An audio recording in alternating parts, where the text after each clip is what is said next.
welcome to Lock Talk, episode 1.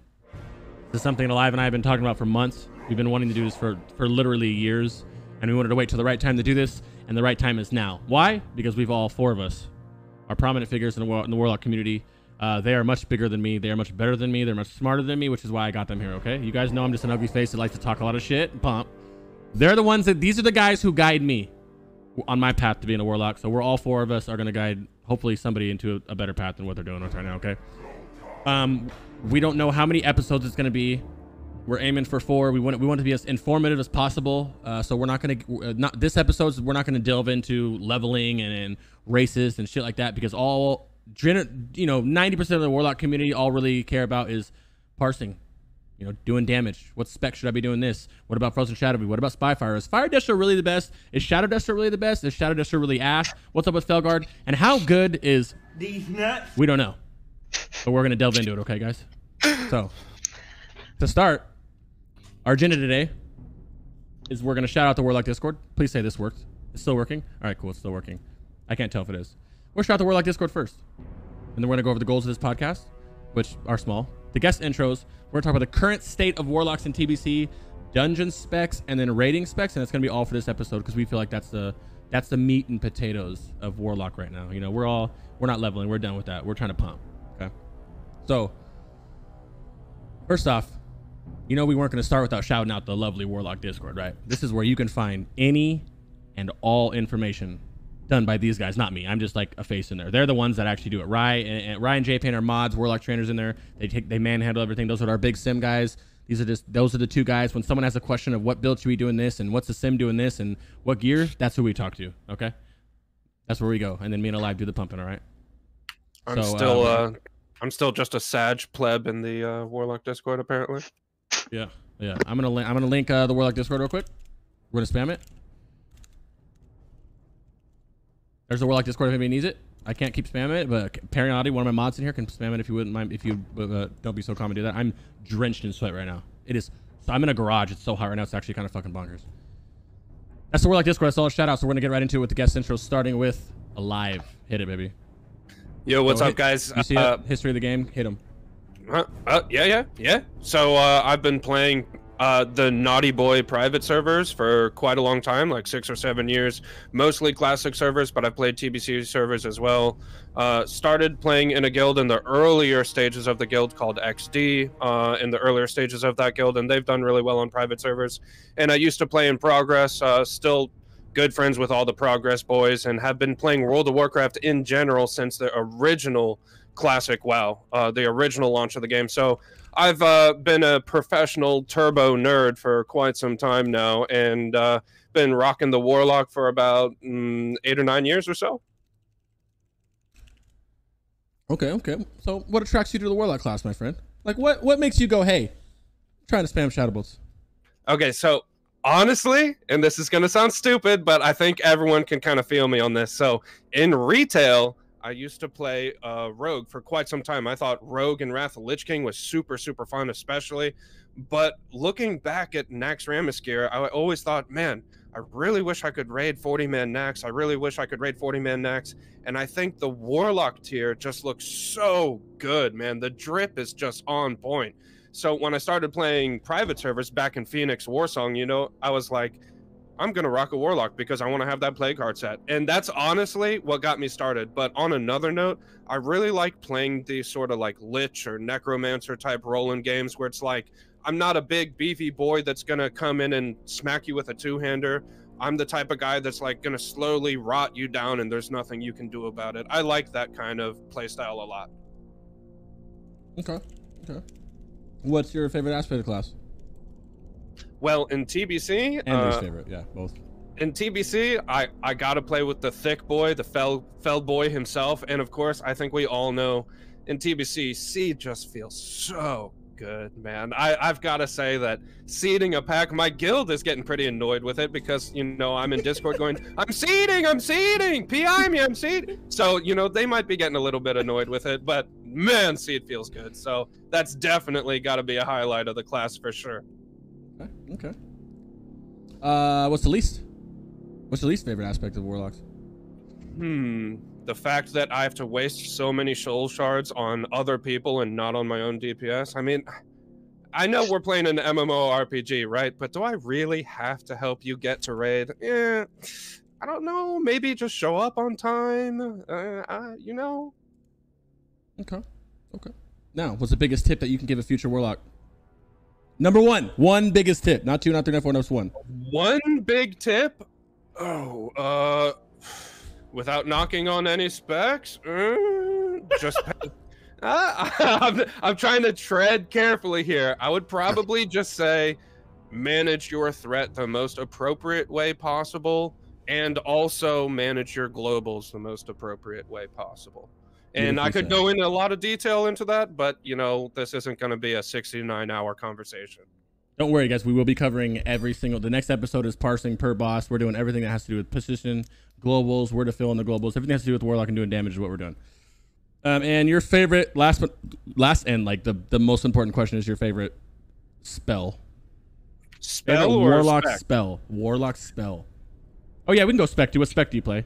Yeah, I think everybody knows, but yeah. I was gonna say my favorite spell is summon Felguard. So, well, however way you want to put it, that's my favorite. Okay, so this is not showing in the middle for some reason. I'm trying to show this. Why is it not working? Oh, it is showing. Let me just hide this for a second.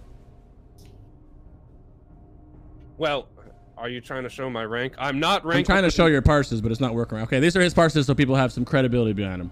I was the rank 1 all-star on the leaderboard for about 3 weeks until last Tuesday when my guild decided to grief me on High King and Gruul, and then I dropped from rank 1 down to like rank 25. So shout out to my guild for griefing me. Thank you very much, guys. I appreciate it.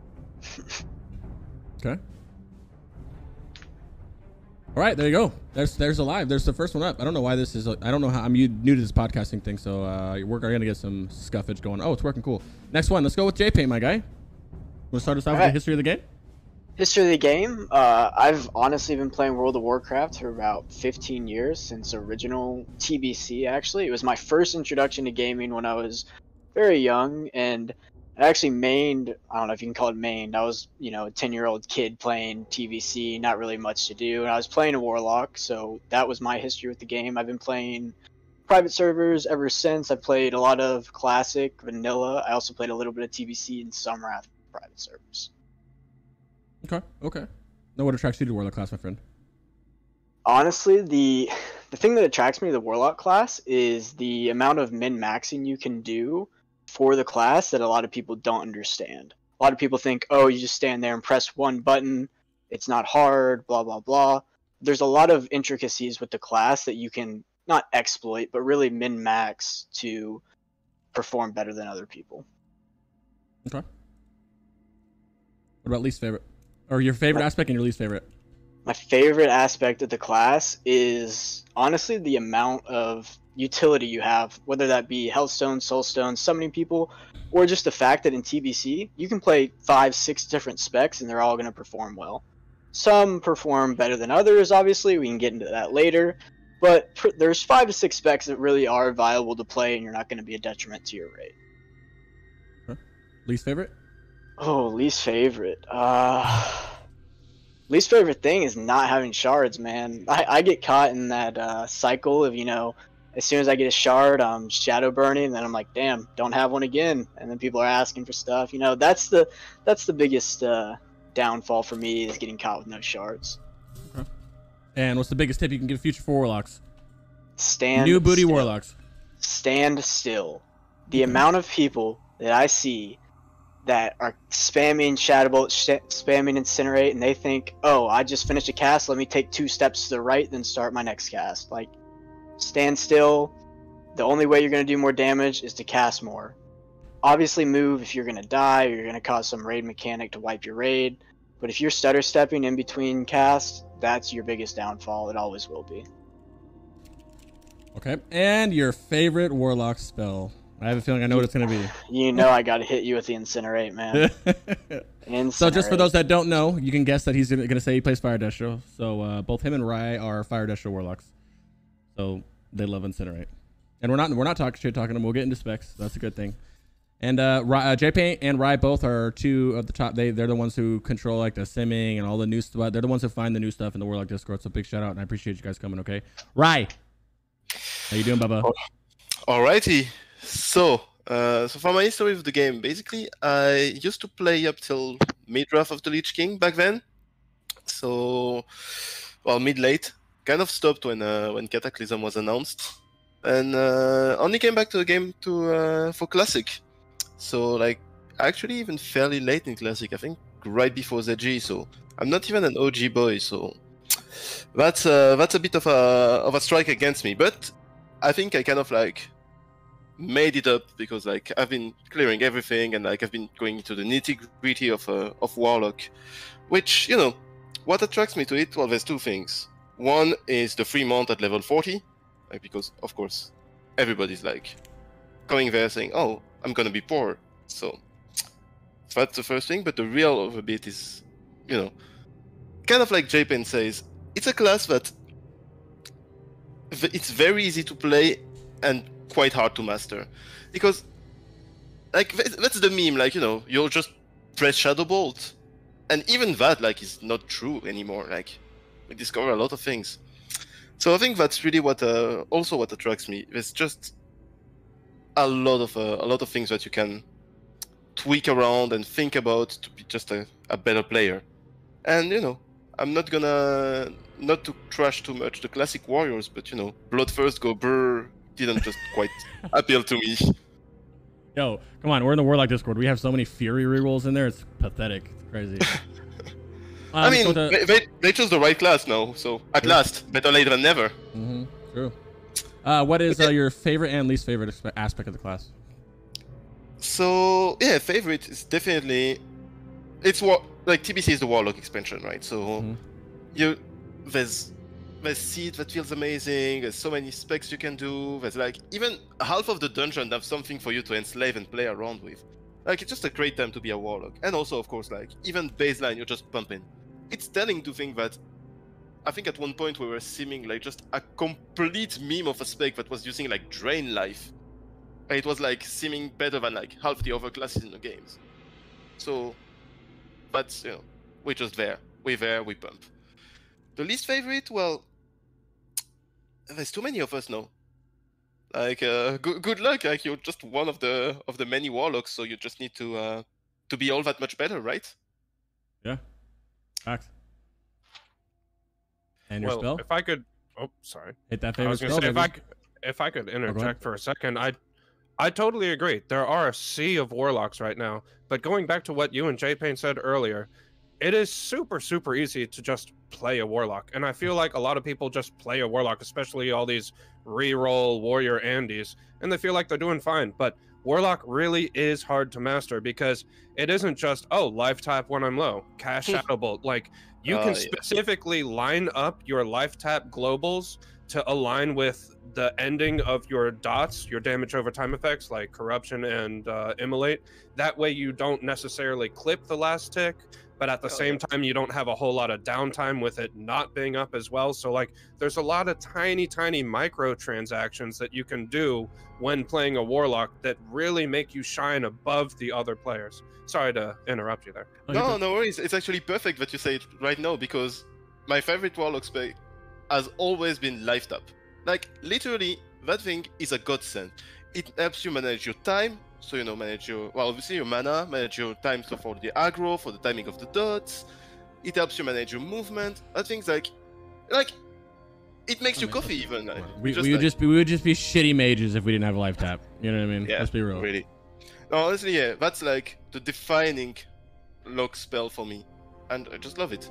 I know, like, I play fire, I should have said incinerate, but no, life tap. That's good, I like it. Okay, well, thank you, my friend. Me, history of the game is I played retail a long time. I'm a big retail guy. Don't flame me. I actually still love retail. I quit retail to play classic and hated classic, and then I realized that I wanted to start streaming and making content, and I was like, you know what? I'm actually main. Don't judge me again, but I made a priest for. That's my main is a priest. And then I realized that my personality with how loud and obnoxious I am does not go well with healing, so I chose fucking Shadow Bolting, you know? So that's my fucking history. What attracts me to the game as a Warlock class is the variety of specs and how powerful it is. I like how I feel like a lot is in your control as a Warlock. You can carry a raid, you can carry dungeon groups. You can. The difference is you can kite something in a heroic for 10,000 years and be able to kill it. You can play different specs. If you're not fire, you can play, 3 or 4 or 5 other specs and be able to pump with the gear. I really like that. That's my favorite thing. That's actually my favorite aspect of the class as well. Is this just kind of ties in together with that. Least favorite aspect is probably the threat. Probably the threat. I know you can handle threat, but it's kind of annoying. Like I just want to open up, which I mean, it makes sense to be threat capped because it humbles you a little bit. But the threat issues is probably the least favorite thing with me. Biggest tip I give to future Warlocks: Shatter, which is also my favorite spell. Soul Shatter is getting your Shatter down. I see a lot of people messing up Shatters. They shatter away in the beginning, and then they're threat capped because they're pumping, and then they shatter 10 seconds through the fight, and they're like, oh, I can go pump, and then they're back to threat capped, and they're wanding for the rest of the fight. I see that a lot, and that's why it's my favorite spell. Yeah, you guys know me, so I don't need to do big long intro. So we're gonna go to the next part. Yeah. Let's do it. Let's move on. Okay, the next. Oh, we're done. Actually, good night. See you guys. I'm just kidding. So we're gonna go to. I'm gonna remove this. I gotta find out how to remove it real quick. Let me. Can I delete it? Nope.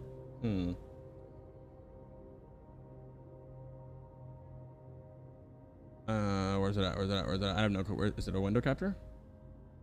It is a window capture. So we're gonna switch this, and instead of having this random background play, we're gonna play some just like footage of. Don't worry about that background. Just ignore that for a second. We're just gonna do heroic footage in the background of us. It's gonna be go back and forth. We're gonna talk about dungeon specs and specking for dungeons. Mainly heroics, as normals don't really mean much, but we can touch on it if we want. This is just random heroic footage playing in the background. We're gonna go in a circle, starting with a live. We can talk about all the specs we want. We'll hit one spec at a time, starting with demo. Because that's I guess I should let him answer. What is your favorite spec for dungeons there? So I think that there's a lot of viable dungeon specs, and I will agree to a lot of the people in Twitch chat and a lot of people that are going to be watching this on YouTube. I will agree that it is kind of a hassle to keep your Felguard up, but I still like rocking demonology in dungeons, and I mix it up from the typical raiding demo build, taking some points out of the destruction tree and putting them into the affliction tree. So I get 5/5 improved corruption to have instant cast corruptions, because it's really, really nice to be able to utilize an instant cast spell and being able to move during that global when you're in a dungeon, so you can line of sight a spell cast of a siren or something like that. And on top of that, you also get to go down into 2/2 improved drain soul. Now, obviously, the first part of improved drain soul doesn't really mean that much, because you're not looking to kill a mob with your drain soul. But the reduced threat to affliction is huge. And I'm sure all the Warlocks in here are already well aware that if you can reduce the threat that your Seed of Corruption does, that is a game changer. So that's why I picked that up. And you could potentially get some points into improved life tap as well, which is really nice. But I ended up opting to go to 2 points into Demonic Resilience to try to really help keep your Felguard alive and put less pressure on your healer in the dungeon. And speaking of healers, you'll see that I have 1 out of 3 mana feed to keep mana on your Felguard. But depending on your group composition, let's say that you're running with the same people, the same guildies all the time. If you have a Resto Shaman keeping down improved mana spring and rotating in mana tides, you don't even need the mana feed talent. You can actually get 3/3 demonic resilience to really, really help keep your pet alive. Or if you just so happen to be running with a Shadow Priest, which I know is not that often, there's not a whole lot of Shadow Priests out there, but if you are running dungeons all the time with a Shadow Priest friend, then you could also take points out of mana feed, because you just don't really need it. But that's the dungeon spec that I spammed most of my heroics with, and it just feels really, really good. I personally got to spam dungeons with the guild's Prot Paladin because he's a really good friend of mine, so I was a little bit spoiled with that. I didn't have to deal with many bear tanks. I didn't have to deal with many warrior tanks, which I know this is way, way, way worse than having a Prot Pally. As a Prot Pally, you're allowed to seed much more often, so I really, really got to use the best bang for my buck with Seed, especially with Demonic Knowledge giving you a bunch of spell power to Seed, Demonic Tactics giving you critical strike chance to your Seed, which is amazing. And I would also like to put a little note in there that if you're Deep Destro, you don't get that, because Devastation only adds critical strike rating to your destruction spells, so it will not affect Seed of Corruption. And Seed of Corruption doesn't have the greatest spell power ratio, so that critical strike rating is super, super juicy. So I was a little bit spoiled in having a prot paladin, but even if you don't have a prot paladin, this spec still is really, really good and does good single target damage as well. Okay, and that's the build up here. So let's go with Rye. What's your favorite little build there, bud? Well, Your favorite heroic build? I mean, everyone knows like I'm a big fire shield, and well, I mean, I've done all my my heroics as fire, and you know it works quite fine. I like it. There's two things. One is that when you're like pugging, I find that you can't really exploit Seed of Corruption that much. So on a lot of times you get like you go pack by pack, you know, like 3 mobs, 4 mobs at most, and you know just like tab immolate, and then you spam like the most dangerous thing, or like you just 1 or 2 seeds, and like that really pumps and that melts the pack. And you know it helps like you, especially towards the beginning when you had some like paper tanks, like you kill one thing very easily, and that alleviates a lot of the pressure there. So that's good. The thing is, there's also the fact that I like thinking of you know, thinking ahead and thinking, oh, do I actually can I actually stay fire, or is that like a good AoE pack where I can seed and where you know I should seed, and in which case you know I'd get out the succubus and sacrifice it. So there's this kind of little thing that I like, and you know having like 6 sets on me for different opportunities. I legit have like at all time between 35 and 40 pieces of gear on me just to be able to switch. So then that leads to a question I have for both you and Jpaint, but I want to see, because I know Jpaint's fire, I want to see if he has anything to add to that first before I ask the questions. So I actually do the exact same thing. I've got 3 to 4 pieces of every single gear slot in my bag at all time, ready to adjust any situation. So I have a Shadow Priest in my group for some dungeon I'm running Shadow the whole dungeon. If I have a Fire Mage, I'm running Fire. If I don't have either, I'm running Fire. If I see an AoE pack, I'm running Shadow. So it's very playing just a hybrid Destro spec just allows you to adjust to pretty much any situation that you're gonna be in. So I do the same thing as Ryusei with the gear. Okay. Yeah, I think the only slight thing that I dislike a bit with like full Destro is that sometimes when you actually do need to use a pet, that's a big surge. Because Right. like sometimes I need to get out the succubus and charm, and I'm like, oh. Yeah, so if you're in a group, say you don't have a mage or a rogue, you have no CC, then your best CC is you seducing something, right? If it's a humanoid. And you lose, I mean, you basically just straight up lose 15% damage when you're forced to do that. So that is kind of a downfall of Destro, deep Destro in heroics, but we all know about the DN build where you're basically going Destro into Nightfall. You can play with a Succubus out, you can play with an Imp out, you can play with whatever you want. In heroics, I'd probably recommend using Succubus for that, just to get some CC. You can even throw Soothing Kiss on some bosses, 10% hit reduction, all that stuff. So that's one of the downfalls for sure. Yeah. I know Crix is a big DN shell, and I will say that I will say that if you're not spoiled like I was and you don't have a prot paladin, most of the time you're pugging and you're dealing with a warrior tank or a bear tank. Obviously, you're not going to be able to seed, and in any situation where you're not able to seed, being able to utilize corruption, instant cast corruption, nightfall procs from corruption, empowered corruption, so your spell power gains more value for corruption. I think that these talents really, really do shine if you don't have a prot paladin, because then you actually really get to utilize corruption to its fullest. But as we all know, if you do get to spam seed, you just don't cast corruption. So if you guys out there are running heroics with pugs, or you're running with guildies but it's a warrior tank or a bear tank, I think DN is an extremely good spec for dungeons. Which leads to my favorite spec, DN.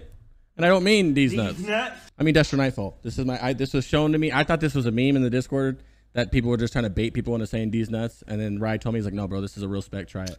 And I pretty much you didn't believe me at first. Yeah, I pretty much haven't respect out of it outside of my 25 mans, which I'm debating going tonight. I'm gonna go Felguard tonight, but I think this is my last week in 25s going Felguard. I think I'm gonna go DN next afterwards. I love this build. Everybody knows that. It's not a fucking secret. It does a lot of I think it's the best for heroics. It is monster bonkers AoE because of Shadow Fury. You like Live said, you can start seeing like this pack coming up. I'm DN on this footage right here. You can start seeding right away, or you can just go. You're spec'd into Imp Corruption and Empowered Corruption. Let me pull this back up. And you can do a lot of damage. And as the single target is better than. It's better than what you would think it would be. It was better than what I expected. When I first saw the build, I was like, "There's no way this is going to do anything on single target damage." It actually does do a lot of damage because you're corruption. You have instant corruption. Right, and then you have the empowered corruption, which is at my gear level, which is like 400 spell power on my corruptions, right? Which also proc the nightfall, and obviously the single target kind of wagers a little bit on the RNG of it, and I do realize that. I'm not going to go in there and say it's not. There's no RNG, heavily RNG single target, but I mean being able to Shadow Fairy on cooldown single target, which is really weird to me because of the mana cost, but it's worth it. You get Backlash and Nightfall, which you do stack, and one Shadow Bolt does not clear both of them. You get two. If you get a Nightfall and a Backlash, you get 2 free Shadow Bolts. I mean, that doesn't happen much on single target bosses, but there's times when you can have it in trash packs if you're pulling aggro or not. Shadow Fury helps with so much control. Like a lot of the heroic, contrary to what everybody else is doing, I didn't run with the prop paladin until recently. I actually ran, my main tank in my guild is the prop warrior. He's an amazing one, so I don't have any issues with him tanking, but I ran with the bear for a long time and he was a little bit newer, so that was a little rough. But the Shadow Fury helps so much when you're pugging because you don't have a lot of control what happens. Even if you have a paladin, you might be a shitty paladin, right? You might be not conking, not doing everything, and that's what I really like this build. This is one of my favorite builds. I've done a Karazhan with this build and I clapped. I've not been able to do any parse runs with it, but I'm going to this week. And yeah, that's my favorite build, man. I love it. I can't get away from it. I can't get away from it. Yeah, no, I think Shadow Fury is like huge in this build. I pretty much leveled in dungeons in destruction. And like that's the one thing I really, really miss. Shadow Fury is just such an amazing spell. Mm-hmm. Yeah, I actually slept on, I'm coming from the private server scene as well. And I never used Shadow Fury, not one time. Even when I leveled, I suggested not to go Shadow Fury. Go, yes, DSCS. And then I went Shadow Fury, and I was like, let me go ahead and recorrect that entire guide I just did because this is broken. Like, you know what I mean? This is like really good. Because things change on private servers versus live, just like Classic. Some things are better than they were on private servers and vice versa. So, yeah, I agree. Yeah, during the initial leveling in dungeons, I also went Shadow Fury, and I gotta admit, it does feel really, really good. And one thing I also wanted to point out about demonology, and this is actually like a hidden thing, all right, everyone, so take notes. You can't actually parse or even do well as demonology if your Warlock rolled a bad name on your Felguard. So like Flaroon, you're not going to do well. Sharoon, you're not going to do well. Personally, I got lucky. Come on. Sharon's the best name. No. Oh, okay. The two best names, one of them, Jutom. That's a classic one. All right. And then I got real lucky. I was a boosty boy. I boosted to level 58, figured out what my name was, and I got Shaggin. So I call my boy, my thick boy. He get this, ready? He's the Shaggin' Wagon. There you go, baby. Yep. Old guild. I was in a guild called Shaggin' Wagon. That's funny. Well, there you go. So Demo's just not good. It's like a 500 DPS decrease if you just have a bad name. So maybe like re-roll your Warlock, level a new one. I don't know. Do what you need to do. Yeah, it was good. Oh, so let's talk about what else we got here. Let's go with Affliction in dungeons. What do you guys think? How Affliction in normals and heroics? Do we need to talk about normals? I don't think we need to talk about normals, right? Let's talk about heroics. Normals are kind of like, we know Affliction's not going to be good in common sense in normals because everything dies so fast. So, and you're a dot class. Your job is to put 3-4 dots up on as many mobs as you can, and then Shadow Bolt or Seed. Everything's dead before you can put 2 dots on everything. So we don't need to talk about Affliction in normals, but we can talk about in heroics. Go ahead. I think in heroics, it's even the same way. Like, Affliction is okay the longer things live. So like if you're in a pug group or just a freshly geared group that's struggling a little bit, I think Affliction is not that bad. You get 5% seed damage from Contagion. You get improved Drain Soul for reduced threat on your Affliction spells. But again, the big downside is, do you have enough time to actually utilize your multi-dotting? Kind of depends on the strength of your group. I agree with that. Like, I mean, most of the heroics I run with guildies, right? And there's not mobs living for more than 6-7 seconds, right? They're getting basically 5 shot by a mage and a warlock. They're living for just not enough time for Affliction to do good damage. Maybe bosses live long enough, but overall, I don't think Affliction with the gear level that people have, even in heroics, is worth running. It's good in a fresh group with low gear, but other than that, I can't see it be worth running. There you go. I like Affliction. I think Affliction is good at when everybody is more better on fresh servers where people weren't in private servers where people weren't carrying that classic gear into there and everybody's on that same level because everybody starts doing heroics with that shitty gear Thus, the mobs are Right. lasting longer. Thus, you're able to UA corruption, agony, everything, then like a whole pack, and then start seeding. But that's live short. That's like day one of Yeah. heroics, and all of a sudden everyone's out gearing it. So Yeah, it's, but you know, at this it's point, sadly. like, yeah, sorry. Oh, good, go Chris. ahead. No, go ahead. So yeah, I'm thinking at this point, like, if it's the gear that's an issue in a rig, like, might as well get the Felguard, right? Because sure, things live long enough, and maybe you get a fear off, and you know, like, that fear is gonna do his life for 20 seconds, and you have the entire tick, the dot tick over it. But like, it's just not what you actually want, because in heroics, things hurt, so you kind of like want things to die as fast as possible. So even like, it's not that good. It has the advantage of having like the pet of their choice, affliction, which is one of the rare specs that does, like, there's basically that and DN. Well, yeah. I was gonna Right. say. If you're considering running Well. affliction in heroics, I think you just go DN. Mm-hmm. I Yeah, totally think agree. I don't see a scenario where running like UA affliction or SL ruin affliction, like it just will not outperform DN as an affliction build. Agreed. What about Shadow Destro, guys? How can you say about Shadow Destro heroics? The issues with okay, just to start off, we know that Shadow Destro, it's worldly known as Shadow. Besides affliction, Shadow Destro is the worst of the rating specs and the dungeoning specs. Why is that? I wouldn't say it's the worst of the dungeoning specs. On the dungeoning specs, it's like, Besides affliction, no, but even then, like, when you think about it, it pumps well enough, and compared to fire, for instance, it may pump a little bit more, but you're not in an entire raid set environment, so it doesn't really matter that much. However, you're way more comfy in terms of like not needing to think about sacrifices, not needing to think of packs. So what me and Jpaint enjoy, for some people it's like a huge chore. So at least you get that. And if you need to get your succubus, at least you directly sacrifice it and you still like pumping. So in the middle of a pack. so Yeah, as if you Fire just- Destro, do you guys ever swap it up and go Shadow? 100%. Oh yeah. 3 to 4 times per dungeon, maybe, depending on Okay. pack. I mean, Yeah, Especially when it's AoE heavy, you don't want to be Yeah. demonic sacrificing your imp, obviously. So Before yeah, that, I assume that you guys are 100%. running ISB and not Kata. yeah, I am. Yes. Can you guys please explain? Cataclysm. We all know that Crix doesn't like Cataclysm. Can you guys please explain why you guys go ISB instead of Cataclysm in dungeons, heroics, or Alright. raids if you do it in raids as well for Fire Destros? I'll touch on this real quick. If you ever run Cataclysm for any reason, you're making a mistake. Unless you know that you are never ever going to cast a Shadow Bolt, and you're willing to spend 50 gold to cast a Shadow Bolt if you need to, you're making a mistake. Cataclysm on a patchwork fight gives you one more cast every maybe 2.5 minutes. How many fights right now are you standing still for 2.5 minutes? Completely still, right? That is better off life tapping. If you want to get Cataclysm, go right ahead. Just know that you're probably not gaining any DPS from it whatsoever. It's just not worth getting. You have life tap. Life tap equates to about 5,500 MP5. It's the highest MP5 ability ever introduced to the game. More than Evocate, more than Innervate. There is no reason to reduce cast or your mana by 5%.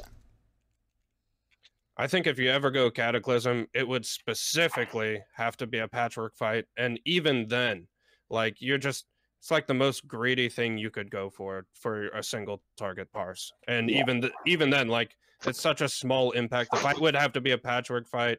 The fight would have to be a set amount of duration or longer, as you said, and it's just overall greedy, especially in dungeons as well. Like, of course you want to have imp ISB to help your other group members out, especially, well, in raids, you know, of course you're going to be casting fire spells, right? So you're not going to be helping your Shadow Priest either way, but overall it's just greedy. I totally agree with you guys. It's just not worth going for. All right, and for instance, I ran a heroic the other day with some guildies, and we had a Shadow Priest, right? Okay, cool. I just play Shadow for that whole dungeon. We're good. If you're playing Fire and that, now you're running a dungeon with a Shadow Priest, and you're still playing Fire, which is obviously just worse, right? So it just allows you the flexibility. It allows you flexibility at no DPS loss, basically. So there's no reason to not do it. Yeah. Also touch on the flexibility quickly. So it's really important now but it's going to be even more important for some of the people that are like dedicated enough to play fire on the next raid tier, because there are some like boss encounter where you just like are shadow, and if you don't go ISB there, like for instance LR, like it's straight up immune fire, you're not gonna go fire there. Yeah. So like if you don't go ISB, you're literally a DPS loss for your raid, because you eat up the charges of ISB for like your priest and your affliction, and you're like you're just handicapping everybody. So Yeah, you don't Alar's want to one do that. of Alar's one of those fights that's like, you know what? Let's bring the Shadow Destros out. Let's give them a fight. Yeah, I feel like that fight's going to be rough for quite a few Warlock players going into the early stages of T5. But even speaking about T5, I agree that fire on most boss fights, other than Alar, obviously, is still really, really good. But how long do you think your mage is going to stay fire? How long do you think you're going to have improved Scorch? I mean, the trick drops, you know, the mage is going to take it. Tear drops, they're going to be drooling over their two-piece.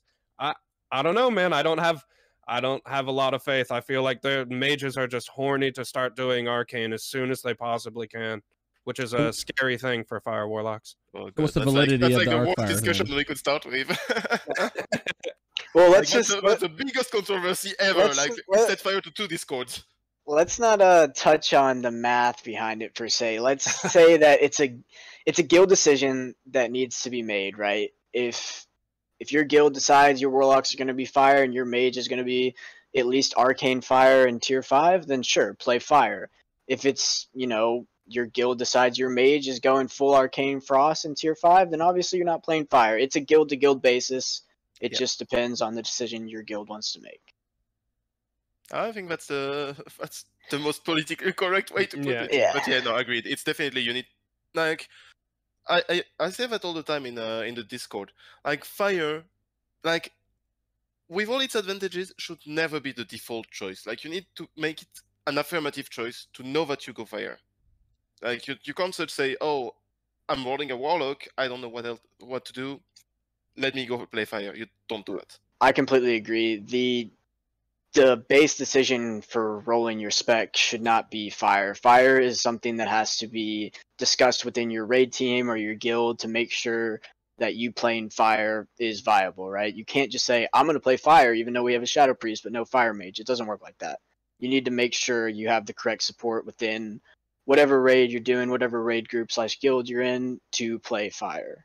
It's a guild decision, not your decision, basically. Well, what Chronosize pointed out in Twitch chat is also true. I mean, even if you do want to play fire, at least fire destro is flexible. You know, it's not a big deal if you have to put on some shadow gear and take off your spellfire and you know, just demonic sacrifice your succubus or something like that. So at least it does have that flexibility to it. It's not like, oh, I spec fire, literally all I can do is cast incinerate and that's it. Right, and I think a lot of people don't, I mean, I'm sure they realize that they just don't really consider it. Like, say your fire mage misses raid for 1 week. Okay, you swap off a few pieces of spellfire and your shadow destro minus frozen shadow weave, which isn't even technically that strong. So it's like, you're going to pump just as much as shadow destro as the other shadow destro warlocks. Just if your fire mage is absent, you just switch, right? It's not like you're limited by playing a destruction spec, because I'm sure most people know, but if people don't know, Fire Destro, Shadow Destro are the exact same spec. The only difference is the pet that you sacrifice. Yeah, exactly. I'll show the spec just now, just in case people don't know what the spec looks like. Boom! Literally the same spec. Okay, Bob? There's a lot of ads on this one, sorry. That's just a typical spec. Like I said, you don't run Cataclysm for many reasons. In game, maybe you might see some usage, but ISP for the many reasons that they already named, which I don't need to go into because I don't play Fire Destro. This is a typical build right here. And just to continue off Fire Destro, we're gonna go over to the raid specs next. All right, starting with you guys, Fire Boys, and then we'll go down to Demo, and then we'll go down to the rest of them. We don't have any footage of them playing Fire. They're gonna record some for the next podcast, the 2 Fire Boys right now. So I just looked for some friends of mine that were doing Fire. Obviously, me and Olive have never done it as Fire. So it's just gonna be old footage of people doing fire, why they talk about fire. So go ahead, Brian, Jpaint, take it off. Praise the spec, boys. All right, sure. Ryu I can go ahead and see what he's got to say. Oh God, I wanted to let you go, but let's go. No, so here's the thing. It's it's an easy, like, in terms of specs, it's an easy one to play because it's a Destro spec, of course. So you're only like going for Immolate and Incinerate. And on top of that, it's like the theoretical best spec for single target when you can turret.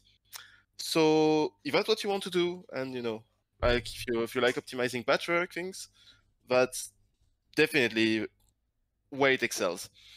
So that's mainly because of two things. So one, the fact that we have the 2.4.3 talents.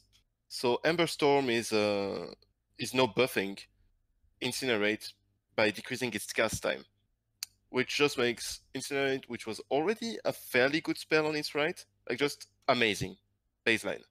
So that's literally the spec. Like Fire is the spec that scales the best of all the Warlocks, like excluding. Like even including red buffs and everything. Like Jpaint could give more color on that later, but Oh, we got like background noise coming from something that I have open. I don't know what it is. Oh, yeah, I'll let you sort that out quickly.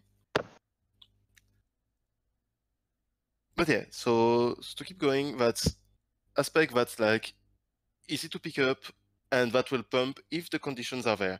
The problem is, like we touched upon a bit before, the conditions are fairly restrictive. One of them being that you do need to improve Scorch debuff, which is 15% fire damage for those who don't know, provided by a fire mage, or at least a mage that has like, I think it's 18 point in fire. So it's like not nothing. So right now, a lot of mages are still like pumping as fire because it's still a very good spec. But as Alive said, next year there's going to be a huge contention because quite a lot of them will want to go Arcane, and theoretically their best theoretical DPS is going into the Arcane tree and then going into the Frost tree, so not touching fire at all. There is like another spec which goes into the Arcane tree and then the Fire tree to provide Scorch, and that's hotly debated. Hotly debated because the question is like, is the gain to the fire logs and like over ancillary fire users, you know, so like shaman and everything, does it outweigh what a mage loses by losing like double icy veins? Right now we're kind of like in a holding pattern. As Jpaint say, it's a group decision, it's a guild decision. And we'll just have to see how long the bosses last in T5, because like, you know, if they last only 40 seconds, well, Mage is gonna be blowing up numbers completely nuts, so you don't want to deprive them of that. If that lasts a little bit longer, well, like around 2.5, 3 minutes of a fight, like Fire is in the game for the discussion. So yeah, here's the thing. So from a Warlock perspective, Fire pumps. It's a really good spec. It pumps in single target though. It needs a turret, which some other specs don't have as much an issue with, like dot specs and pet specs. But I'll leave you guys talk about it. And yeah, but it has the problem of, you know, needing a fire mage and needing imp, which no our AoE damage is not fire anymore. So, you know, Seed of Corruption. Everybody knows Seed go brr. So you need a succubus for that. Yeah, so as Ryu touched on, Fire is hands down the highest single target DPS spec you can run right now. And that is true for the whole game. That is not right now, right? People always say, oh, well, Shadow outscales Fire, this, that, and the other, ISB. But the crit rating, the spell power rating, or just the spell power value you need for Shadow to outscale Fire is not reachable even in Sunwell BiS. So that being said, it's your highest single target DPS for you personally. Will it be a raid DPS increase is another question. That's something you need to work out with your guild too. That's pretty much the whole discussion. So why is Fire your best spec, right? First off, it has way more modifiers than Shadow Destro from just personal and debuffs, right? And also, the base damage of Incinerate is just considerably higher than Shadow Bolt, right? So you have to take that into consideration. Not only that, but the reduced cast time of Incinerate versus Shadow Bolt, which is 2.25 versus 2.5, and it's pretty easy to see why you're incinerates are going to do more damage on average than a shadow bolt. Again, fire is the highest performing spec. There's no ifs and buts about it, but you have to have a fire mage to support you. I also want to touch on, if you don't have a fire mage and you don't have a shadow priest, fire is still better than shadow. But if you have a shadow priest, no fire mage, then you're just going to want to be shadow. Fire will not outperform shadow in that scenario.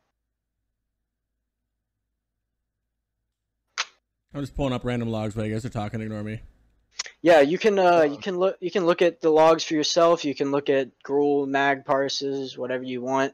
Your number one warlock is probably going to be fire. It outperforms now. It's going to outperform. Number one warlock in the world, fire.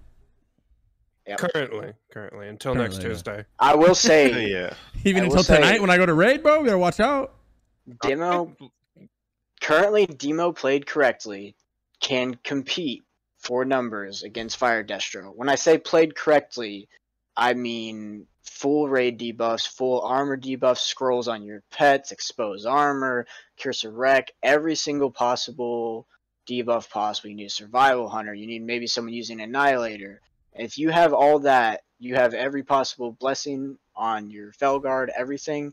Demo can compete for damage. But it also requires this is only because a lot of people are. I get this a lot in chat. Is with Shadow Dish on the logs. Look at the damage though. It's the strats that some people are using where they're stacking in seed spam, which is why you'll see Shadow Dash on some of these. Sorry to cut you off, Jpaint. Go ahead. Yeah, no, I would look at Gruul for just a patchwork style fight. Yeah. High King is really scuffed at the moment, in my opinion. Yeah, High King parses right now. If you're not doing the burn, you're not parsing, right? So this is actually an affliction lock up here. That's pretty surprising. This is an affliction warlock right here, right? Most likely nightfall. Yeah, I imagine that. That's all stars though, right? It's not it's not overall DPS. I don't know why those guys are running affliction. Think about how much damage they would do if they were running something else. Touching on what Jpaint said, I would say it's demonology, if played appropriately, is slightly behind fire single target in a normal group composition. You could make a kind of stupid group, and I'm not saying that you guys should go and do this and reach out to your guild and try to do it, but technically demonology could be more damage than single target fire if you made like a really scuffed group of like having an enhancement shaman in your group and an Ellie shaman, and you have a shadow priest in your group, and you have a warrior for battle shout, but you would just never see that group. So essentially, yeah, fire does beat at single target by a little bit. Right, and it's also important to understand where demonology excels. So let's just look at a scenario on Mag where it's your time to click a cube. You're playing Fire Destro. Let's say you have to run all the way to the back of the room for the back cube. All right, so you get there maybe 5-6 seconds early. You spent all that time running there. You've had all that downtime. Now you're waiting to click. As Fire, you lose 100% of your damage. Yeah, you might have an immolate ticking or something, right? But theoretically, you lose all of your damage. Running a demo build, you only lose, what, I don't know, 75%, because your Felguard's still attacking the boss, doing 25% of your damage. So it's important to understand that I totally agree. Fights with some movement mechanic or downtime for a caster, but not downtime for a melee pet, highly, highly, highly favors demo. I totally agree. I think a fight like Gruul, for example, that's like where fire shines. You just sit there and you fucking pump him, man. Like you just obliterate the boss, and that's all you need to do. And if you're doing the High King cheese strat where you're popping Lust and pumping High King and the fight's over in like 25 seconds, I think the fire is obviously really good there, but that's a whole different topic about what High King is doing at the moment. But on a fight like Gruul where, you know, a sim might say one thing, but in a realistic scenario where you actually have a job you have to perform, you have to click on the cube, you have to do this and that, having not only one dot like fire does, but 2 dots, keeping up immolate and corruption, and on top of that, having your pet attacking as you're going to click on the cube or banish one of the infernals or whatever your job is, demonology having that passive damage profile is quite useful. I agree. I'm Team Demo. I'm Team Demo for 25 mans. It's too. Not even just. It starts off with when you first hit 70 and the gear disparationals are disparaging, whatever the word is, the gear difference. he carries. He's on a different threat meter. He's on a different. He doesn't go to your threat. He can pump. He's ignoring your stats. He ignores your stats while he grows with your stats at the same time, which is why I just love Demo. And just like you said on Mags, I think it's amazing for Gruels, by the way. But on Mags, it's just the fact that your whole job as a Warlock is to CC as much as you can, and then you're clicking. And during all those times, he's just whopping down. Another thing he's just there chunking away at everybody every time, no matter what you do. He doesn't care what you're doing. He's chunking away. He's chunking away. He's chunking away. Another thing to consider is Demo is extremely strong at low gear levels. Compared to other specs. Other specs just scale better with spell power and crit, right? Whereas Demo doesn't necessarily scale as well, but its base damage is just so much higher than any other spec. That's why you see in tier 4 that Demo is competitive with the top spec. Even in tier 5, single target patchwork fight, Demo will be competitive and can be competitive. It'll still beat Shadow Destro. Will it be competitive with Fire Destro at that point? Maybe not, but it's still a viable spec to play if you enjoy, you know, pet management and whatnot. If you don't want to manage your pet and you're not good at managing your pet, you don't want to play Demo. It takes I think it takes like some getting used to, but I mean, a lot like when you go in the T5, especially T5, like because T4 is done. When you look at Felguard and like you said, Alar's kind of busted because he has to go platform to platform to platform. You know, Solarian's going to be an amazing Felguard fight. Void Reaver might be a shitty Felguard fight depending on how we do the strats. You know what I mean? KT is going to be an amazing Felguard fight. You know, Fathom Lord's amazing. Lurker might be rough. Leo's going to be rough. That Leo's going to be super fire. Like I can't wait for T5 because that's when it really spices up. You know what I mean? And then you go talk about Mount Hydro and Black Temple. Like I feel like Felguard's just gonna. I mean, I guess T6 is where Shadow will start to be like, oh hey, I'm going back on top. But even in T6, I feel like Felguard's gonna be like really good for some reason. You know what I mean? Basically, Felguard kind of like drops off quite a bit in like in mid to late T5. It it kind of drops off, but it's still like around the level of Shadows. Like roughly, depending on how you prioritize your gear, you can get like slightly different results. But the interesting thing with Felguard is that, as you mentioned, it has a completely different damage profile in T5 depending on the bosses than like the standard Destro locks. So a lot of the fights where you have like a hard time pumping as a standard Destro, like Demo is going to be like chunking. And I think the latest point where you can actually use Demo might be Hydro, because of the AOE and like Demo actually has one of the best seed of all the lock specs. Well, and you also don't have your 4-piece yet in Mount Hydro, so that's kind of, and when you get your 4-piece set to a Black Temple, and that's when Shadow is going to be like, oh hey guys, you remember me? Like they're gonna come out in Black Temple, but before then you only have the 2-piece by the time you're out of Mount Hydro, which makes Felguard doing alright. And that not having Ruin actually kind of does suck. Like I hate not having Ruin, right? That's why I like DN so much, because at least DN has Ruin, but not having Ruin going in the T6 and the Black Temple specifically is going to be nice. But look how many low armor bosses there are in Black Temple. People forget about the low armor bosses, which is why melee is so excels much in T6. You know, you look at Gorfing when they have these low armor and the low armor half. Like two? All but Archimon. I've been running Sims for T5 and some of Phase 3, especially on the low armor bosses, and Felguard and Demonology, it actually, I'm not going to say it does better than Fire Single Target if you have improved Scorch, because it doesn't. But it beats Shadow Destro or competes with Shadow Destro until about late Phase 3. But like Jpaint said, some of the stats, they just don't scale as well as Destro. So like, let's take critical strike rating, for example. Number 1, yes, we're missing Ruin, which means obviously critical strike rating isn't as good. But on top of that, your Felguard scales with your spell power, he scales with your stamina, he scales with your intellect, he scales off of armor, penetration debuffs, whatever. But he doesn't pick up your critical strike rating. And later on, we're going to obtain haste rating with the Black Temple staff and things like that. And he also doesn't adapt to your haste rating. Yes, he can pick up Bloodlust if a shaman pops Bloodlust in your group, but he will not retroactively attack faster if you put on a bunch of haste gear. So that is where Destro really starts to shine.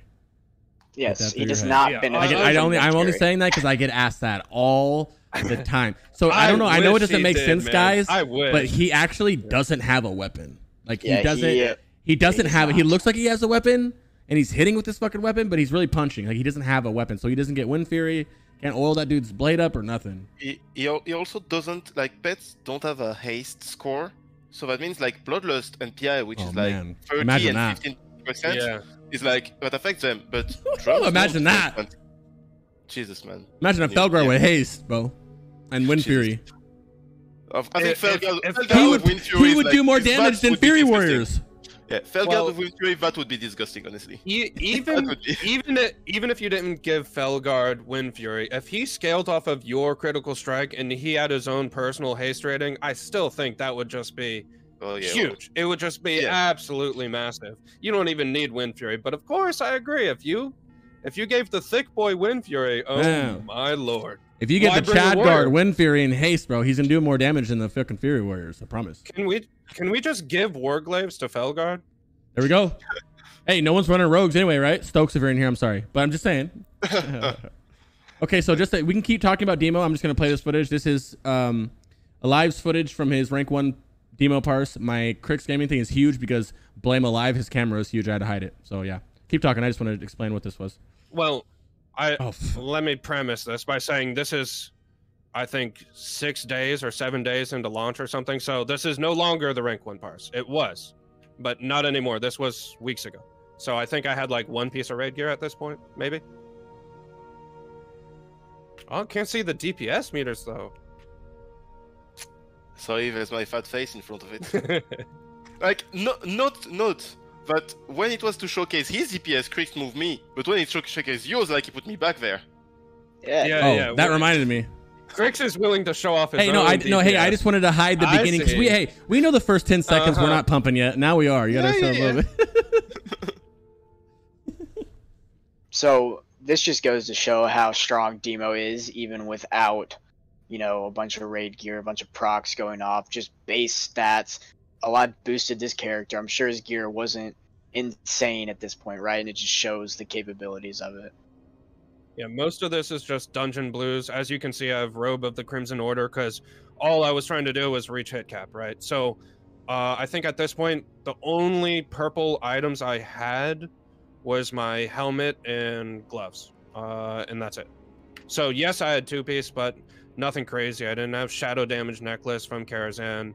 I didn't have any, you know, any epic pieces from Karazhan, really. Just the helmet and the gloves, which 2-piece is still big. Don't get me wrong. 2-piece is great, but I didn't have, you know, BiS gear or anything like that. I just love Demo, man.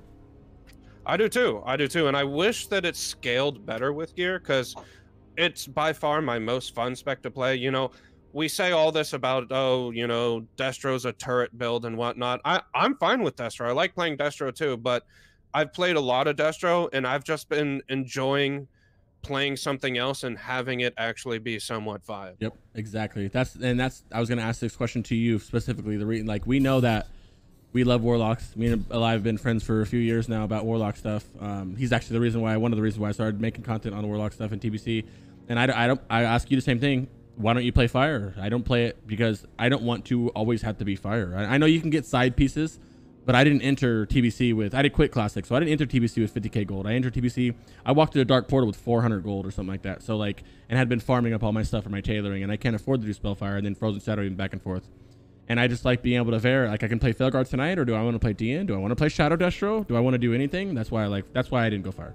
So like, what made you not go Fire? Well, I was also a boosty boy, like I said before. So I came into the expansion. I didn't have a bunch of gold stocked up. I had no Nax pieces, nothing like that. And I was just thinking to myself, how do I not dump gold into Spellfire? And luckily, you know, I did a ton of talking with Jpaint, probably annoyed the hell out of him before the expansion released. But him and I were talking about Sims just nonstop. And I was like, hey, what about this? Hey, what about this? And, you know, I was super excited to see that, you know, Demonology can actually pump.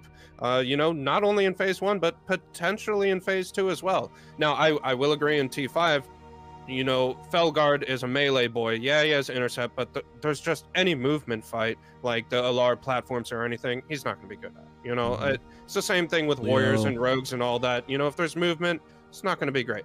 But I just really, really enjoy playing the spec, and as long as it's competitive, as long as it's, I should say, competitively viable, I'm going to play it, because I've played Destro, and Destro is all well and good, but I like to spice things up a little bit.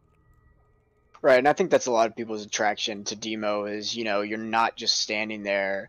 Yeah, you're still kind of pressing just a couple buttons, but you have the pet management aspect of the class, which I think is a big detriment to Warlock rating, at least in Classic, right? Because it's the class is supposed to be centered around, you know, demon control and whatever, and then they just have you, or they force you to sacrifice your pet and not play with a pet to do max damage, which I think is a thing in Classic maybe a lot of people didn't enjoy, so they kind of are excited to be able to do some pet management and actual raid encounters.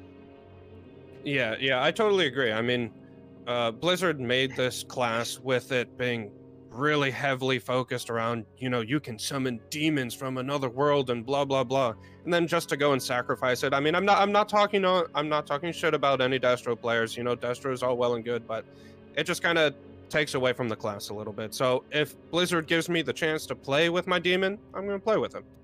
I agree. I don't know, man. Like my healer's prices to keep my demon alive have been far too exorbitant for me to afford.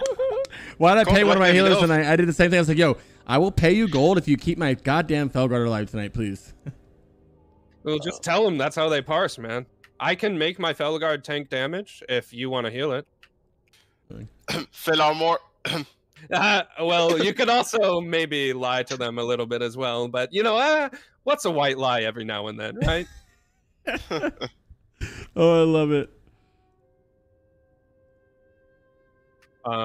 So what were there any more topics about demonology? Did anyone in chat have any topics or questions they want to bring about demonology? Oh, actually, thinking to myself, we should talk about Black Book as well.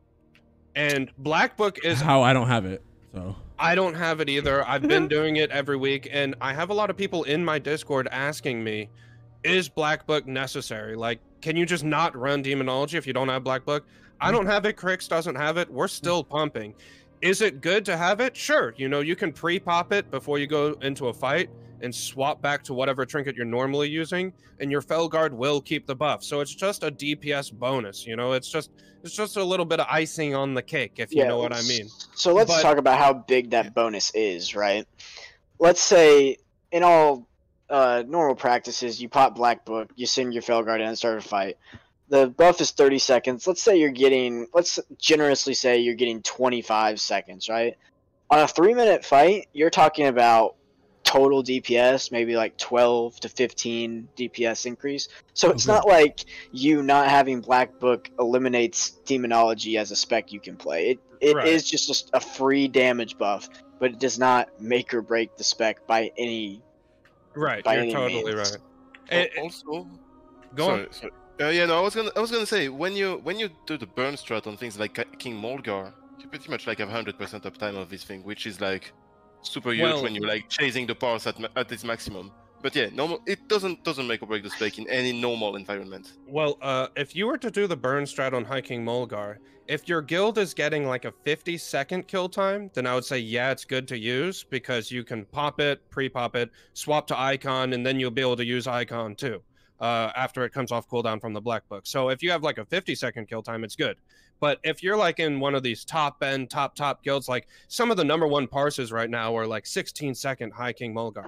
In those scenarios, I wouldn't use it over Icon because I mean, Icon, the spell power Quags, that you get.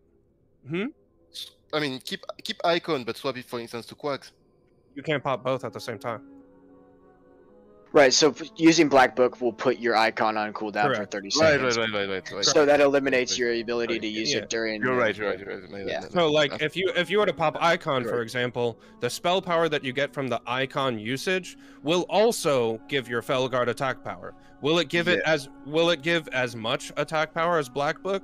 No, but that spell power is Yeah, affecting you and your pet. So if your kill time is omega fast, let's say you have like a 25-30 second kill time, just go with the Icon. But if you're pushing like a 50-second kill time where you could pop Black Book, you know, your Icon comes off CD because your Black Book runs out and then you can use Icon, then you want to pop Black Book ahead of time. That way you can utilize both of your on-use trinkets. But Ryu, I do wish you could pop both at the same time. Yeah. That would be big juice right there. That would be Yeah. big juice. All right, boys. We're getting to hour and a half, which is where we want to cut off. So we have to talk about a spec right now that gets slept on, and we got to mention it because there's one for every raid, boys, and that's Affliction. Okay, I'm gonna pick it up here where Affliction is playing in the background. Affliction is honestly the reason I started playing Warlock back in retail was because of the dot. I think many people agree with me when I say the dot aspect. The rotten dot is the most appeasing thing about a Warlock, in my opinion. Obviously, we know Affliction is not the highest parsing spec in the world, but we need to shed some light on it because there is ways to play this shit correctly. There's a difference of you being racing them. Like, just because you're Affliction doesn't mean that you're going to be at the bottom of the meters, okay? Everybody here agrees with me. You can be at the bottom of the meters, but if you're preparing the right way and you're gearing and you're doing what you need to do as an Affliction Warlock and your utility role, you can still be pushing a lot of DPS on there, right? And there needs to be light set on this. So what do you guys think about Affliction? I'll start real quick. Affliction played correctly, played capably, and played to its max ability is a good DPS spec. The issue is that most guilds, or a lot of guilds that I interact with, they are running some sort of rotation of Affliction locks when they just have an Affliction. They switch one of their Destros to Affliction every 2 weeks or something. And doing that kind of rotation, no one wants, they just think that's like, oh, I don't get to play this week, blah, blah, blah, I'm not going to do any damage. So if someone's going to play Affliction like that, it's just not even worth running an Affliction Warlock if they're not going to play it correctly, do their max damage, right? But Affliction is a very strong DPS in general, but not only does it do good damage, it brings important debuffs to the raid, such as Shadow Embrace and an improved Curse of Elements. I would say that Shadow Embrace is something that all guilds will probably run on tier 5 progression. I agree. Until things are on farm. Whether it's worth running Affliction once bosses are on farm for Shadow Embrace, I don't know. It's a guild decision, kind of like the Fire Destro discussion. But Affliction played well, can perform well. You just need to know the intricacies of it. And I'd also like to point out that a lot of people look at Sims. I mean, I do a ton of simming too, but a lot of people look at Sims and they take that as like, that's black and white, that's it. I can only, that's decided everything about my gearing, my playstyle, and that's all they take into consideration. But if you look at the 25-man content that we currently have, if you're not doing the High King cheese strat, where you're just lusting and killing High King, and you're doing the normal strategy, Affliction is actually really nice because you have tons of room to be able to multi-dot, fish for Nightfall procs and all of that. And then even on Mag, it's not that bad on Mag either because you can multi-dot the channelers in phase 1, and in phase 2 it's basically just a patchwork scenario. However, like we were talking earlier about demonology, if you have to go click on a cube or you have any job of any sort, Affliction's pretty nice because a large percentage of your damage profile is still in effect even though you're channeling on the cube, as opposed to Destro, for example, where you're basically a turret. You have to be there casting to do the majority of your damage. So if you are the Affliction Warlock out there in your guild, don't be totally discouraged. Yeah, Gruul might not be the best fight for you, but the other 2 encounters that we have in 25-man content is really not bad for Affliction whatsoever. Affliction really does pump. It's one of those things where if you look at like a fight like High King Mulgar, right?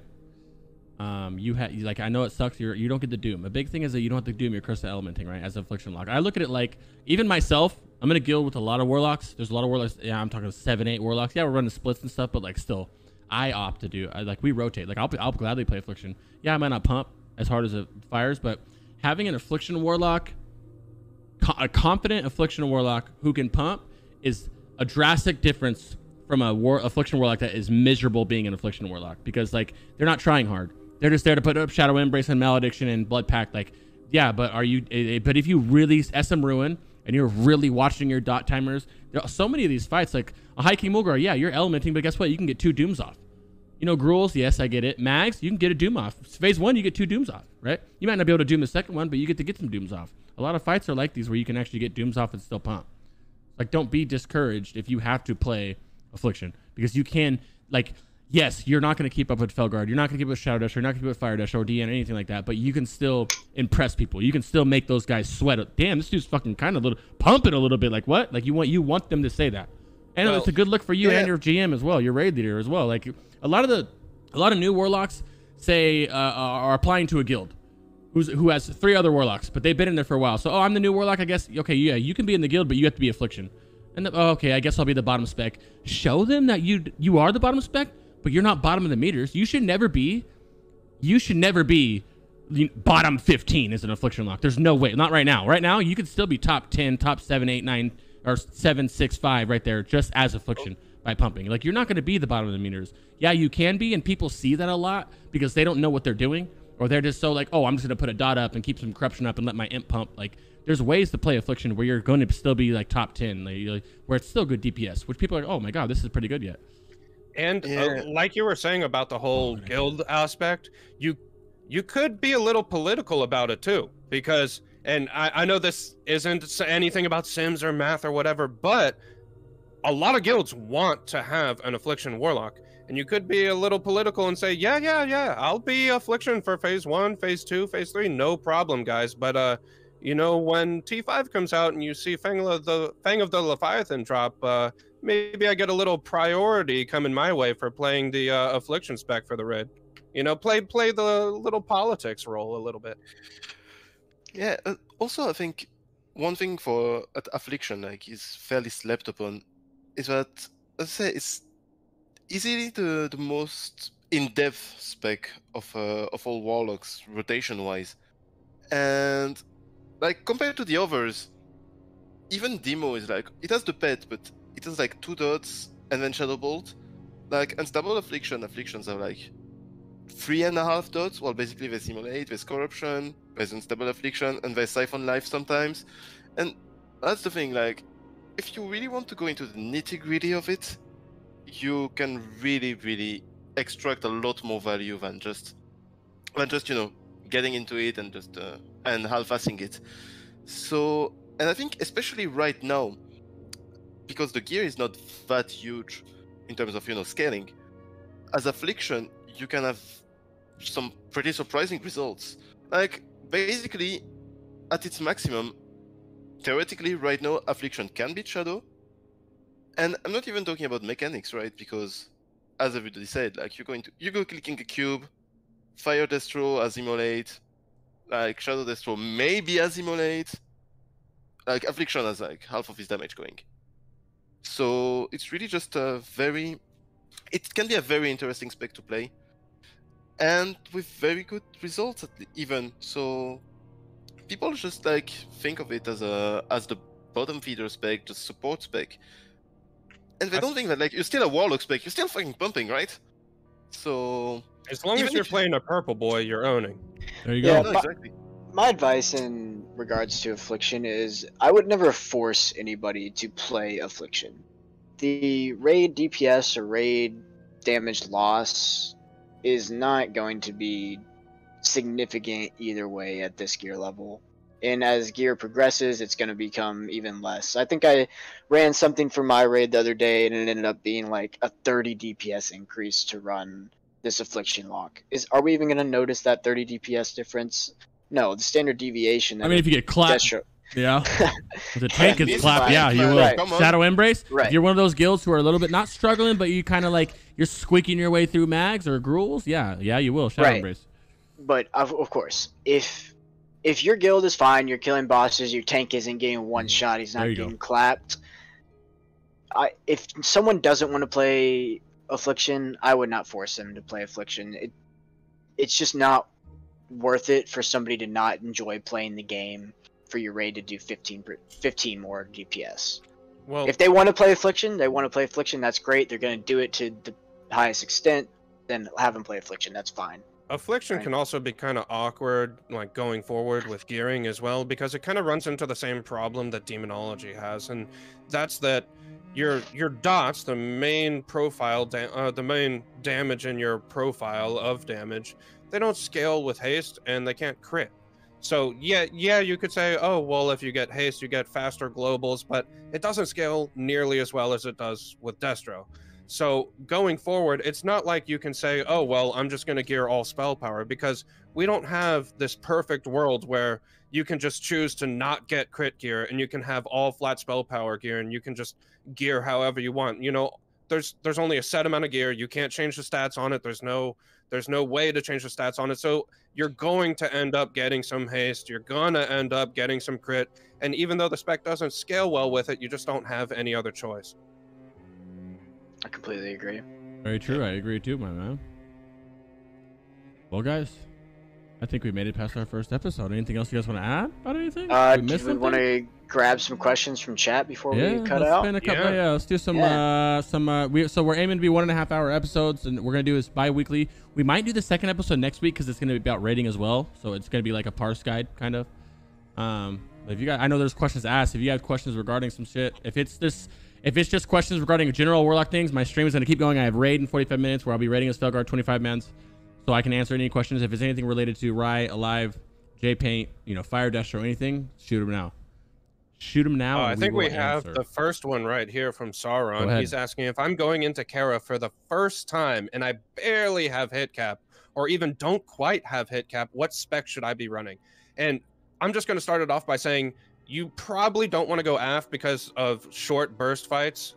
Even things like Curator, where you're meant to be helping out with sparks, putting dots up on sparks and anything that dies quickly is just going to be a feels bad. You generally would want to go Affliction if you're really, really lacking on hit rating. That way you can utilize suppression.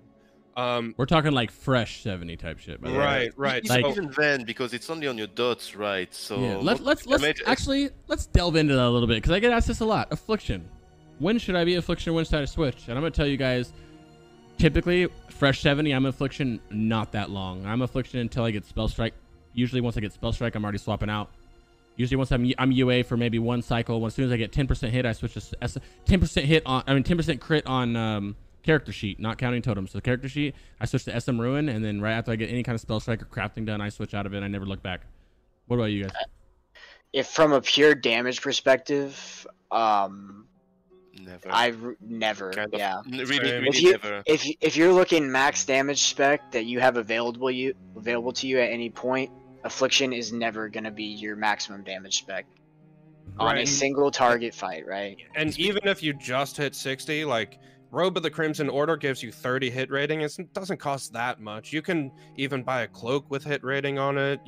There's a lot of BOE blues that you can get hit rating on it. So even as a fresh 60, you can dump, or 70, you can dump a little bit of gold, and you're not going to be sitting at like 4% hit. You can actually generate quite a bit of hit by just buying blues off the auction house, or using like some quest items if you did a bit of questing and things like that. So I see another question I want to touch on. So Go ahead. User 1v1 said, so I'm watching top 100 Warlocks that don't rotate Immolate in as Shadow Destro, even though a lot of videos say to rotate. So, straight up, Immolate as Shadow Destro is a DPS increase unless you have at least 300 more Shadow Power than Firepower. If you don't have Scorch. If you have Scorch, Immolate is always, always, always a DPS increase no matter what. That being said, a lot of Warlocks just don't know that information, so looking at these top 100 parses might not be really indicative of what's best. They might have just gotten lucky on some crits. I will say, though, that throwing Immolate into your rotation does decrease the theoretical max damage you can do, because your Shadow Bolt's obviously more, like 100% of that damage can crit, where Immolate damage only 20% or whatever can crit. So it's important to understand that you reduce the standard deviation of Shadow Destro by throwing in Immolate, but you increase the mean or average. Well, it's the same way as decrease the mean, by the way. Sorry. Immolate to decrease the. It's the same thing that we saw in Classic. You know, if you played Classic as a Warlock, like a lot of the top parses are just Shadow Bolt spam. They didn't do corruption, and that's because, like Jpaint said, your damage ceiling is higher with just spamming Shadow Bolt, although your variance also increases. So doing Immolate and Corruption and things like that in TBC will decrease your variance but lower your ceiling at the same time. So a lot of these top parses, they went for the more variance and higher potential type play, and they were rewarded because they got lucky on crits. Alright, let's see if we can grab another question. Anybody see a good one? Is that a week or add-on live to track your dots? I use Nug add-on. running. Nug running is what it's called. There you go. One thing that I saw that I actually want to touch upon is that earlier on, so who was it again? Somebody asked, yeah, random XYZ, I don't know. It asks, is there a certain amount of lock mages, Shadow Priest, and Boomkin need to make affliction worth? So I kind of want to say it actually depends on how many locks you have, because of what we call the caster group. So the typical caster group, as we call, is like three warlocks, one elemental shaman for the totem of wrath and the totem of wrath of air. So 3% hit, 3% crit, and like 100 plus spell power. I think it's 101 baseline, and it goes to 120 or something like that. So that's like the standard caster group. So ideally, you put like 3 destruction warlock in it, or like maybe demonology warlocks. And so if you have more than 3 warlocks, you get the affliction. That would definitely be by default put outside of that group. And since it scales less than the destruction on the hit, crit, and spell power, it would actually decrease the relative difference between like a destruction lock outside of that group and an affliction lock outside of that group. Right, that is something to consider, is that most affliction locks are playing outside of what we call the normal caster group, which does decrease their average damage, right? So it's important to understand how your raid comp stacks up against that. Exactly. So basically, if you have only 3 locks, most likely you don't have enough caster to make it worth, except if you're like having a lot of mages from like a holdover from classic. If you have more than 3 locks, likely you do. Of course, that's more of a simit situation, or like just look at your logs and see. But that's like a fairly good rule of thumb that I've seen hold true for most of the raids out there. Alright, I see a couple questions, 2 questions I want to run through real quick. Someone said hard cast corruption with 4 out of 5, tier 4. As Shadow Destro, I assume they are meaning. The answer is yes. Go ahead and hit that T4 question too. Yeah, so the answer for Shadow Destro, your normal rotation is Shadow Bolt and Immolate, right? That's what you want to keep up. If you have 4-piece tier 4, Corruption then becomes worth casting because its damage per second casting is now higher than your Shadow Bolt, right? So that being said, it's another scenario where you lower your DPS ceiling but increase the average. So whether you want to cast it or not is up to you, but from a statistical standpoint, it is worth casting. Well, yes and no. By going 4-piece tier 4, you're not losing nothing. You're right, sacrificing. Exactly. You would have to change out your gloves, and that means you're not going to have your hit rating gloves, which means you have to get hit rating elsewhere.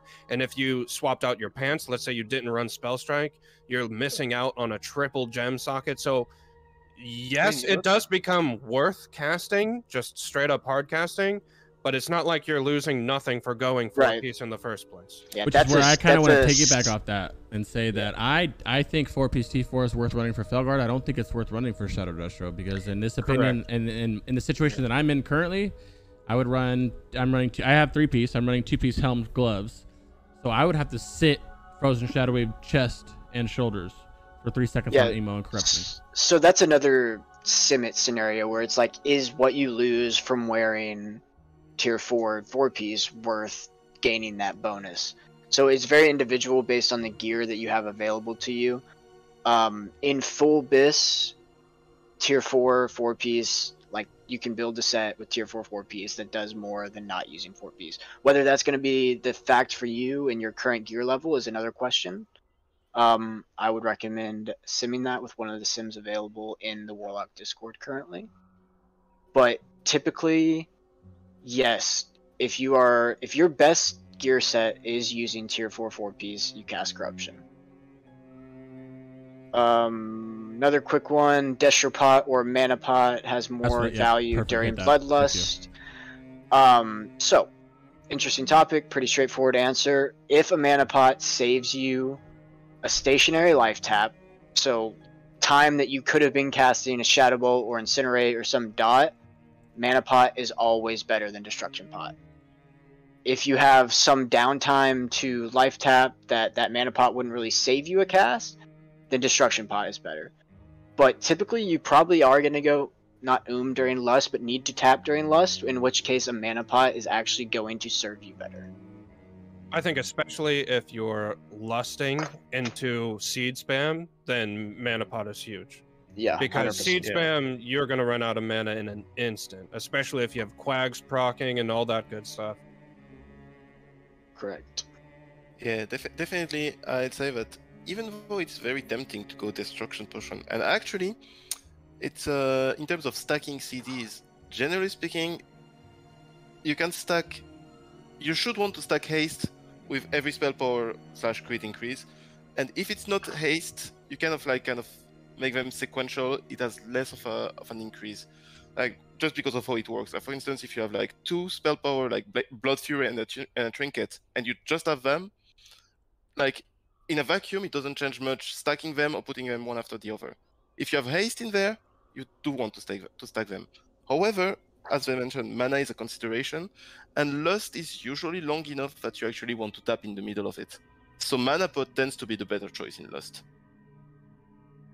So I like to do, pretty much what I do is I Destro Pot on pool 98% of the time with Lust, cooldowns, Blood Fury, a Trinket, everything. I'm Destro Potting on pool. And then I will Mana Pot the rest of that depending on the fight. Mag Therodon, will never see me using a Mana Pot because you have a knockback, guys. If you didn't know, don't tap unless you're in that knockback. Once phase 2 happens, as soon as you get knocked back every time, which happens every minute, tap.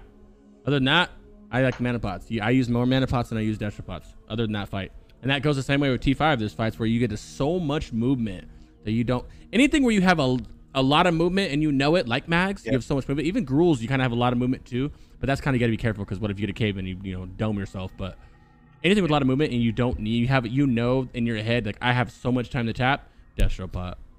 Yep, I know it sucks, and I know it makes no sense to you guys. I know it's mind-boggling to think, like, why would I pop a fucking mana potion over a Destro potion that crit and the spell powers? But... more Shadow Bolts, man. And I'm not trying to just be a demonology shill, Yeah, you are. But, okay, well, yeah, maybe I am. But you're not trying, at least that's important, right? So something that's interesting is, like Ryu was saying earlier, the typical Warlock group has a Moonkin and an Ellie Shaman in it. But for demonology, it's actually simming to be more DPS if you didn't have a Moonkin in your group and you had a Shadow Priest in your group instead. Now, that means multiple different things. If you're in a healing intensive fight, obviously healers want that extra mana and you probably should put it in that group. But if you can convince your group and your demo boys, maybe you don't have to pop that mana pot. The Shadow Priest is coming through clutch for you. But obviously that's a little bit of a demonology shill, and obviously your healers do want mana, but I just wanted to toss that out there because a lot of people go to the standard setup like, okay, I need a Moonkin, I need an Ellie Shaman, but Shadow Priest is actually a little bit better. And if your tank does enough threat where he can actually use Vampiric Embrace, he can help keep your Felguard up too. Okay, and just to finish this up until 1 second. Any thoughts on MD Ruin? I would just like to chime in here, Nordic Gnome, and say that is the next build next week that I'm going to be trying out. I will make a video on it if it's worth making a video on. This spec, guys, for those that don't know, all it is dropping Felguard and putting that point in Ruin, and that's it. And either passing your Succubus and taking it more, which then you lose Shadow and Flame, or you let her pump. Theoretically, I don't think it's going to be better, but I'm going to try it. Yeah. Theoretically, you do need to let the Succubus pump, and it is theoretically better, but that's it. She needs to pump, she needs to survive, and she gets melted. To be sure, she will 100. Yeah, one shot right away. Yeah. But this is the thing, like, although she fucks up ISB uptime with Lash of Pain, because that eats a charge. So you need to micromanage that by hand. Yeah. So have fun. That's the potential's there, but that is super sketchy, my friend. But obviously, Crix has never made a mistake in his life, so I'm sure he can pull it off. Shut the fuck up. All I do is make mistakes, okay? These are the guys who... Ryan Jpaint, well, since we're ending, let me end this one time for those that weren't here in the beginning. Alive is alive. Like, we know who Alive is. That's the Progress Raider. Now he quit. He might go back. You never know what he's doing, but that's my inspiration to pump. And then Ryan Jpaint are the ones who, hey, bud, you should do this. And I do it, and I just make the videos on it. But they're the brains in my brain. I wouldn't be Crix without all three of these guys in the chat right now. I'm not fucking just saying that. I love these guys. I love the Warlock Discord. We're all family. So make sure that I'll link it one more time before we link everybody's shit real quick. Join the Warlock Discord. Make sure you go to role selection. Before you ask why I can't fucking see anything, go to role selection, click TBC, thank me later, and have fun in there, okay? Any closing thoughts and goodbyes you guys want to say while linking your guys' chat? I mean, well, I don't know if Ryan Jpaint have one alive. I'll get yours.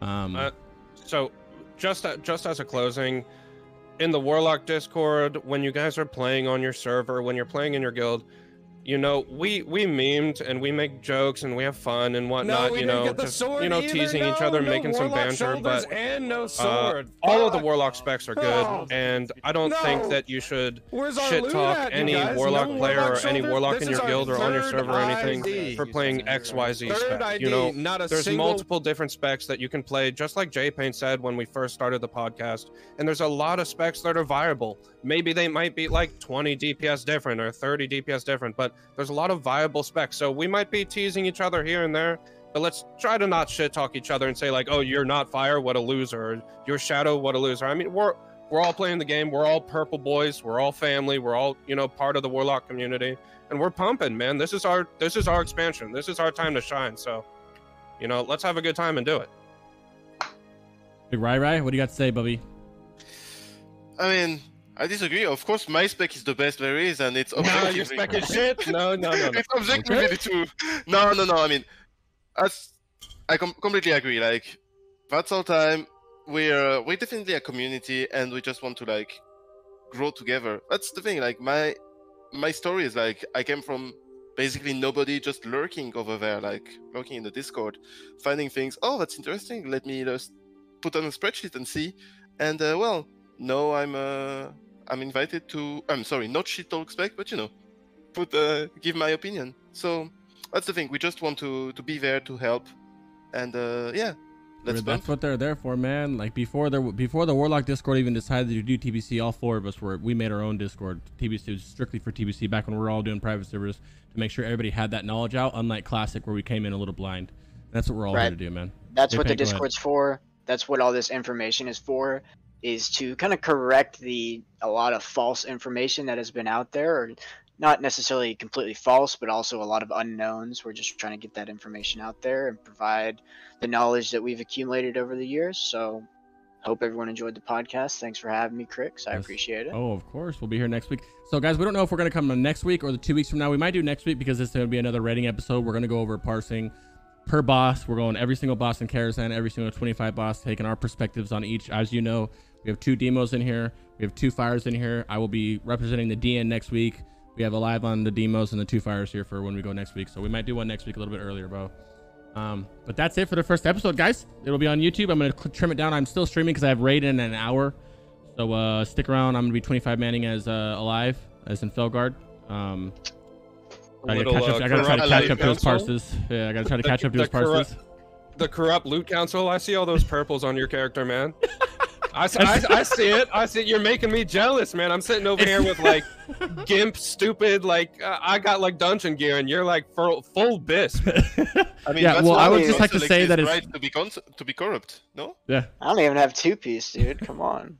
Jeez. Ooh, Jpaint's really in the dumpster then. Yeah, I may or may not have fell in some I don't gear, even have 2-piece even like. Oh really? Yeah, man. Like probably because you're playing fire. Let's be honest. Yeah. Right.